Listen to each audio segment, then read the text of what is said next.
ঠিক করেছি। প্রথমটা হচ্ছে দলীয়করণের বিরুদ্ধে, আর দ্বিতীয়টা হচ্ছে খুব শর্ট একটা কথা যে দলীয়করণের বিরুদ্ধে, এটা একটা পলিটিক্যাল এখানে দিয়েছি। আর আমাদের একটা ইংরেজি মোটো আছে, সেটা হচ্ছে পলিটিক্যালি কশাস বাট একাডেমিক ক্যাম্পাস।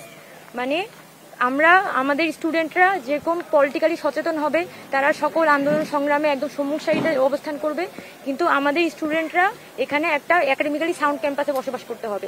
এখানে যত প্রচন্ড রকমের এই ক্যাম্পাসে তো আসলে পড়াশোনা করার মতো পরিস্থিতি খুবই সংকুচিত, এবং আপনি যদি হচ্ছে শিক্ষক মূল্যায়ন কোনো প্রকার পদ্ধতি নেই, এবং ছাত্রদের যখন হচ্ছে মানসিক স্বাস্থ্য বা যখন ট্রমার মধ্যে পড়তে হয়, তখন কিন্তু ডিপার্টমেন্ট সেগুলোর কোনো লায়াবিলিটি নেয় না।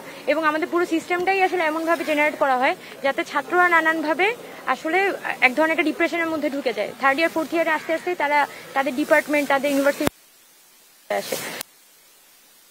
ঢাকা বিশ্ববিদ্যালয় সংস্কার দরকার, মধ্যে সংস্কার পরে আমাদের ক্যাম্পাসে যে পরিবেশ, সেটা সংস্কার পরে একই সাথে পরিবেশ সেটা সংস্কারও আওতাভুক্ত হয়। সেটা আমরা যখন ইশতেহার ঘোষণা করব, সেই ইশতেহারের মধ্য দিয়ে আরো বিস্তারিতভাবে আমরা তুলে আনবো। তবে আমরা আমাদের যে মোটোটি ডিজাইন করেছি, পলিটিক্যাল বাট একাডেমিক ক্যাম্পাস, সেই কথাটির মধ্য দিয়ে আমরা একই সাথে মনে করি যে ঢাকা বিশ্ববিদ্যালয় দীর্ঘ 104 বছর বয়সে অনেক রাজনৈতিক ইতিহাসের পরিক্রমায় কিন্তু ঢাকা বিশ্ববিদ্যালয়ে একটা যাত্রা আছে। সেই জায়গায় ঢাকা বিশ্ববিদ্যালয় থেকে রাজনীতিক হয়তো আমরা একদমই সেপারেট করে ফেলতে পারবো না, মুখের কথায় হয়তো সেপারেট করে ফেলা সম্ভব না, কিন্তু আমাদের যেটা সম্ভব এই জায়গায় এই রাজনৈতিক সংস্কারের মধ্য দিয়ে যাওয়া, সেটা যেমন শিক্ষক রাজনীতির ক্ষেত্রেও আমাদের একদম স্ট্রিক্ট পজিশনে যেতে হবে, একই সাথে ছাত্র রাজনীতির বিষয়ে আমাদের একটা সিদ্ধান্তে আসতে হবে, যেটা আমরা 5 আগস্ট পরবর্তী প্রশাসনের পক্ষ থেকে একেবারেই আমরা চোখে দেখিনি। সেই জায়গাটা আমরা অ্যাড্রেস করতে চাই যে Dhaka university needs serious political reformation. আর দ্বিতীয় কথা যে আমরা দেখি যে প্রশাসনিক সকল সিদ্ধান্ত আসলে ক্যাম্পাসের রাজনীতির উপর নির্ভর করে কিন্তু প্রশাসনিক সিদ্ধান্ত ম্যানিপুলেটেড হবে। এটা তো একটা পড়াশোনা করার জায়গা, সেটা এখন আপনার একাডেমিক সিচুয়েশনের অ্যারাউন্ড কিন্তু বাকি জিনিসগুলো রিভলভ করার কথা, কিন্তু সেখানে আমরা দেখছি যে কোন দলের আসলে কি স্বার্থ, কোন শিক্ষকের কোন দলের সাথে লিয়াজু, সেটার উপর ভিত্তি করে কে তারা মার্কস দেয়, সেটার উপর ভিত্তি করে কিন্তু আমাদের সকল প্রশাসনিক করা হয়।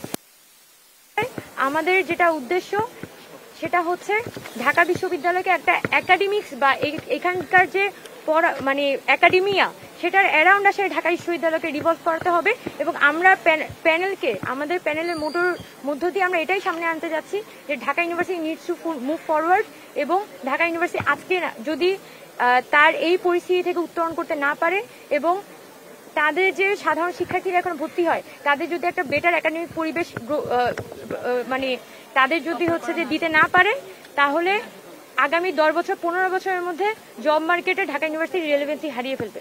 তাহলে পূর্ণ প্যানেল দিয়ে আপনি আসছেন? আমরা পূর্ণাঙ্গ প্যানেল নিয়ে সকলে হাজির হচ্ছি, এবং আগামীকালকে একটা ব্রিফিং এর মধ্যে আমরা সেটা জানিয়ে দেব।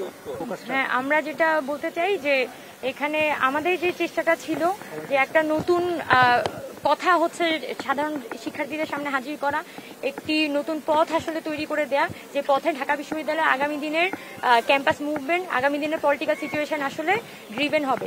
তো আমরা পরিষ্কারভাবে বলতে চাই যে আমাদের এই প্যানেলটা ঢাকা ইউনিভার্সিটিকে একটা নতুন পথ দেখাইতে চায়। এখন সেই জায়গায় আসলে অনেকের সাথে অনেক কথা হয়, অনেক রাজনৈতিক সংগঠনের সাথে হয়তো কথা হয়েছে।